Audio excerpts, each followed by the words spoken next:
ஒரு நாள் நமக்கு கடினம் தோன்றும், வலி தாங்க முடியாத அளவிற்கு இருக்கும். ஆனால் நினைத்து பாருங்கள், அந்த வலியும் ஒரு நாள் மறைந்துவிடும்.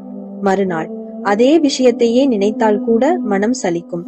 அந்த நாளை நான் எவ்வளவு சுமை போல எடுத்துக்கொண்டேன் என்று கூட நம்மால் சிரிக்க முடியும். சில நாட்களில் எல்லாமே பழக்கமாகிவிடும்.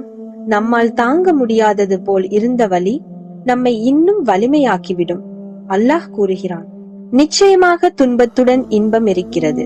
இந்த வசனம் கஷ்டமான சூழ்நிலைகள் மற்றும் துன்பங்களுக்கு பிறகு நிச்சயமாக நிவாரணமும் எளிமையும் நிச்சயம் உண்டு என்பதை உணர்த்துகிறது.